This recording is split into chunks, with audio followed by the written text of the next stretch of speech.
जो गांव में गरीब रह गए हैं पक्के मकान से वंचित, उनको पक्के मकान बनाने का काम उनके करेंगे प्रधानमंत्री आवास योजना।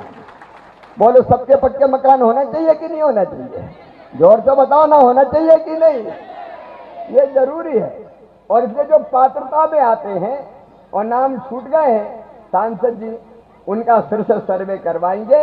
इस चुनाव के बाद हम सर्वे करवा के जो पात्र रह गए हैं उनका मकान भी बन जाए, मकान के साथ शौचालय हो, टॉयलेट हो, और मकान में पीने का पानी हो, मकान में उज्ज्वला रसोई गैस कनेक्शन हो, और मकान में सोलर की वो जो पैनल है वो भी लगाएंगे, ताकि बिजली भी फ्री में सूरज की बिजली मिल जाए और घर रोशन हो सके। ग्रामीण विकास विभाग की ओर से काम करें। फिर मेरी लखपति दीदी अभी आई थी। मेरी बहनों, हर बहन को लखपति होना चाहिए। बताओ, गरीब रहना चाहिए क्या? बहनों बताओ, गरीब रहना चाहिए क्या? कोई गरीब रहना चाहते हैं क्या? हम गरीब नहीं रहेंगे।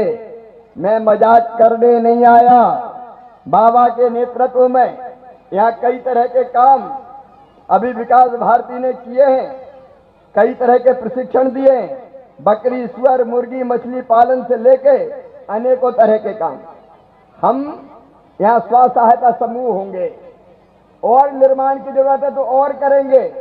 बहनों, इन स्व सहायता समूहों के माध्यम से बहनों के हम इतने प्रकार के काम ट्रेनिंग देके आपके शुरू करवाएंगे, और जो चीज आप बनाओगी उसको बेचने की व्यवस्था भी करेंगे। हम ऐसी व्यवस्था करेंगे कि इन कामों के माध्यम से आपकी आमदनी साल में 1 लाख रुपया से ज्यादा हो जाए। मतलब 10,000 रुपया महीना कम से कम होना चाहिए कि नहीं होना चाहिए? बताओ, बोलो ना, जोर से बोलो। और इसलिए स्व सहायता समूह को आपके सहयोग से आंदोलन का रूप देंगे, और लखपति दीदी हर बहन बन जाए, इसकी हम कोशिश करेंगे। उसमें आपका सहयोग भी लगेगा, क्योंकि आपको भी काम करना पड़ेगा। तो उसके लिए भी हम मिलके काम करेंगे। अलग अलग काम, बकरी पालन, मुर्गी पालन से लेके, खिलौने बनाने से लेके, दूध के उत्पादन से लेके, स्कूल के बच्चों की ड्रेस बनाने से लेके, कई काम हैं जिनकी ट्रेनिंग दिलवाएंगे। और ट्रेनिंग दिलवाने के बाद बैंक से पैसा भी मिलेगा, और बैंक से पैसा भी बहुत कम ब्याज पे मिलेगा। और आप जो चीज बनाओगे उसको बेचने की व्यवस्था हो, इसका इंतजाम भी करेंगे, ताकि गांव में गरीबी दूर हो जाए। खेती के लिए कैसे खेती में बेहतर प्रयोग हो, अच्छे बीज मिले, इसमें हम साथ मिलकर काम करेंगे। और मैं देख रहा था अभी पहाड़ों से पानी बह बह के जा रहा है नदियों में, और नदियों से समुद्र में जा रहा है, लेकिन कई जगह हमारे किसान को पानी नहीं मिलता। हम आपके साथ मिलके छोटी छोटी सिंचाई परियोजनाएं, चेक डैम, स्टॉप डैम, तालाब, आप जो कहोगे उनका निर्माण करके किसान के खेतों में पानी पहुंचाने की कोशिश करेंगे, ताकि हम ज्यादा फसल ले सकें और किसान अधिक पैसा कमा सके। मिट्टी का परीक्षण करके कौन कौन सी फसलें और अच्छी पैदा हो सकती है। जैसे मैं जब ऊपर गया नेतरहाट, तो नेतरहाट में जो चीजें वो पैदा कर रहे हैं, नाशपाती पैदा कर रहे हैं, आलू पैदा कर रहे हैं। हम यहाँ भी इस गांव में भी और कौन कौन सी चीजें हो सकती है परीक्षण करवा के उस दिशा में आगे बढ़ेंगे, ताकि किसानों को ज्यादा आय प्राप्त हो सके। कुएं की जरूरत होगी तो कुआं, और डैम की जरूरत छोटे छोटे होगी तो उनका निर्माण भी हम करने का काम करेंगे। मेरे किसान भाइयों, हम आपके साथ मिलकर बाबा यहाँ एफपीओ बनाएंगे, और एफपीओ बना के अकेला अकेला किसान परेशान होता है खाद के लिए, बीज के लिए, फिर जो चीज पैदा करते हैं उसके दाम कम मिलते हैं। तो हम मिलके एफपीओ बना के सारे काम साथ करेंगे। उसके लिए भी सरकार पूरी मदद हमारी यहाँ पे करेगी। गांव में गांव की उन्नति के लिए, चाहे गांव की आंतरिक सड़कें हो, चाहे गांव की बाहरी सड़कें हो, और एक बात और, अभी हमने प्रधानमंत्री नरेंद्र मोदी जी की योजना है, प्रधानमंत्री आवास योजना, भारतीय जनता पार्टी की सरकार की। कई लोगों के पास कच्चे मकान हैं, अभी पक्के मकान नहीं हैं। हम फिर से सर्वे करवा रहे हैं, क्योंकि सूची से कई लोगों के नाम छूट गए। कच्चे घर है लेकिन नाम नहीं है सूची में, और नाम नहीं है तो पैसा मिलता नहीं है। अब फिर से इन 20 गांव का सर्वे करवा के बाबा, मेरे पास प्रधानमंत्री जी ने ग्रामीण विकास का काम भी दिया है, तो मनरेगा के पैसे का बेहतर उपयोग क्या हो आप तय कीजिए।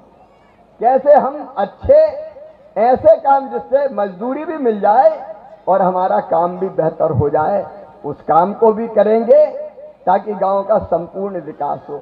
एक, हमारी खेती बेहतर बन जाए, अच्छी बन जाए, ज्यादा उत्पादन दे। दूसरे, हमारी बहनों की आय बढ़ जाए, तो मैं समझता हूं हमारी जिंदगी सुखी हो जाएगी। और इसलिए यहां से जाने के बाद इन 20 गांव के बारे में बाबा पूरी जानकारी लेकर, 20 गांव के बारे में बाबा पूरी जानकारी लेके आपके साथ बैठ के प्रोजेक्ट तैयार करूंगा, और अभी मैं फिर आऊंगा। आप जहाँ रहते हो कुटिया में, मुझे भी एक रात रुकना है ना, तो जल्दी आने वाला हूं। अपने कार्यकर्ताओं के साथ मीटिंग करूंगा और फिर भारत सरकार से क्या क्या लागू करवाया जा सकता है वो लागू करने में हम कसर नहीं छोड़ेंगे। आपके पीछे हम भी चलेंगे। आपने सेवा की है, पूरी जिंदगी दान दे दी, थोड़ा बहुत सेवा हम भी कर लें ताकि अपनी जिंदगी भी धन्य हो जाए। इसी भाव से आज आया हूं। विस्तार से एक बार फिर दम, पूरी योजना बन जाएगी तब फिर कार्यक्रम करेंगे। पूरी योजना बना के, और ये कृषि मंत्रालय और ग्रामीण विकास मंत्रालय ये आपका ही है। असली मालिक जनता है रे भैया, जनता। जनता राजा है, हम तो सेवक हैं। तो इन दोनों विभागों के माध्यम से बेहतर जो काम हो सकता है वो करने में मैं कोई कसर नहीं छोड़ूंगा। बाबा के साथ मिलके भारत सरकार पूरी मदद करेगी। मैं सरकार नहीं, मैं तो आपका शिष्य और सेवक हूं। देखो, ये जल अपना, ये जमीन अपनी, ये जंगल अपना, ये हमारे काम कैसे ठीक से आए। एक बात बाबा कह रहे थे, कुछ लोगों ने कहा कि बंदूक एकमात्र उपाय है। मैं कहने आया हूं बंदूक की जरूरत नहीं है, सद्भाव और प्रेम एकमात्र उपाय है। और सरकार आपके सामने शीश झुकाए खड़ी है, आपकी सेवा में लगे। और इसलिए जो काम आपने किए हैं वो अद्भुत है बाबा। मैं ये सारे काम देख रहा था। इन 20 गांव में HDFC बैंक ने भी पर्याप्त सहयोग किया है।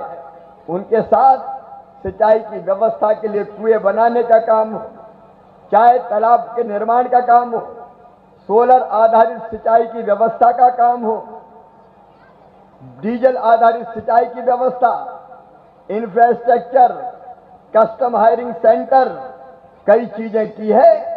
आज उन सबको बताने का समय नहीं है। लेकिन बाबा, अब आप मिलकर तय कीजिए। मैं बहन, हमारी जो रंजना कुमारी उपाध्यक्ष है, यहाँ के सांसद जी बैठे हैं। बाबा, मैं ये वचन देने आया हूं, भारत सरकार की कृषि विकास की और ग्रामीण विकास विभाग की सब योजनाएं इन 20 गांव में लागू की जाएगी। सब योजना आपके साथ मिलकर हम करेंगे।